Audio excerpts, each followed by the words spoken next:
ଅଷ୍ଟାଦଶ ପରିଚ୍ଛେଦ ସମୋଚ୍ଚାରିତ ଭିନ୍ନାର୍ଥକ ଶବ୍ଦ। କେତେଗୁଡ଼ିଏ ଯୁଗ୍ମ ଶବ୍ଦର ଉଚ୍ଚାରଣ ଏକାପରି ହେଲେ ମଧ୍ୟ ସେମାନଙ୍କ ମଧ୍ୟରେ ଅର୍ଥଗତ ପ୍ରଭେଦ ଥାଏ। କେତେକ ଶବ୍ଦ ଯୁଗ୍ମର ପାର୍ଥକ୍ୟ ଲକ୍ଷ୍ୟ କର। ଅର୍ଥ ଆମେ ଦେଖିବା ଶବ୍ଦ ଓ ତା'ର ଅର୍ଥରେ। ଅଂଶ ଭାଗ, ଅଂଶ କାନ୍ଧ। ଅସନ କ୍ଷେପଣ, ଅସନ ଭୋଜନ। ଆଭାସ ଇଙ୍ଗିତ, ଆଭାସ ଭାଷଣ। ଆବୃତ ଆଚ୍ଛାଦିତ, ଆବୃତ ଉଚ୍ଚାରିତ। ଗୁଣୀ ତନ୍ତ୍ରବିଦ୍ୟା, ଗୁଣୀ ଗୁଣବାନ। ଚରିତ୍ର କଥା ବିଷୟ, ଚରିତ୍ର ଆଚରଣ। ଚିର ଦୀର୍ଘକାଳ, ଚିର ଛିଣ୍ଡାକନା। ଜାତ ଉତ୍ପନ୍ନ, ଜାତ ଯାତ୍ରା। ଈଶ ଲଙ୍ଗଳ ଦଣ୍ଡ, ଈଶ ଈଶ୍ୱର ପ୍ରଭୁ। ଦିନ ଦିବସ, ଦିନ ଗରିବ। ଉପାଦାନ ଉପକରଣ, ଉପାଧାନ ତକିଆ। ଦ୍ୱୀପ ହସ୍ତୀ, ଦ୍ୱୀପ ଜଳବେଷ୍ଟିତ ସ୍ଥଳଭାଗ। କୂଳ ବଂଶ, କୂଳ ତଟ। ନୀତି ପ୍ରତିଦିନ, ନୀତି ନିୟମ। କୃତି କାର୍ଯ୍ୟ, କୃତି ଦକ୍ଷ। ପରିଚ୍ଛେଦ ପୋଷାକ, ପରିଚ୍ଛେଦ ଅଧ୍ୟାୟ।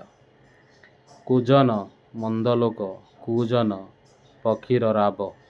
ପୁର ସ୍ଥାନ ନଗର, ପୁର ପ୍ରବାହ ପିଠାର ପୁର। ଗିରୀଶ ଶ୍ରେଷ୍ଠଗିରି, ଗିରୀଶ ମହାଦେବ। ପ୍ରସାଦ ଭୋଗ, ପ୍ରାସାଦ କୋଠାଘର।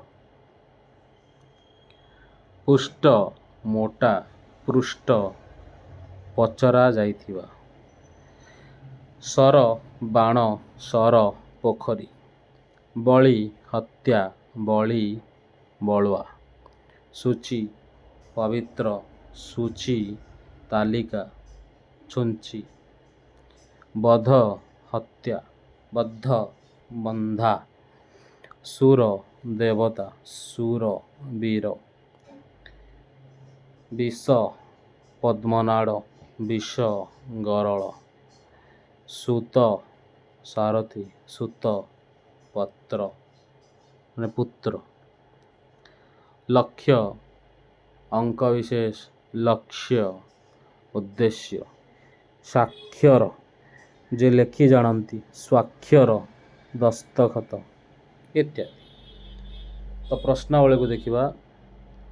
ନିମ୍ନ ସମୋଚ୍ଚାରିତ ଶବ୍ଦଗୁଡ଼ିକୁ ବାକ୍ୟରେ ବ୍ୟବହାର କରି ତା'ର ଅର୍ଥଗତ ପାର୍ଥକ୍ୟ ଦର୍ଶାଅ।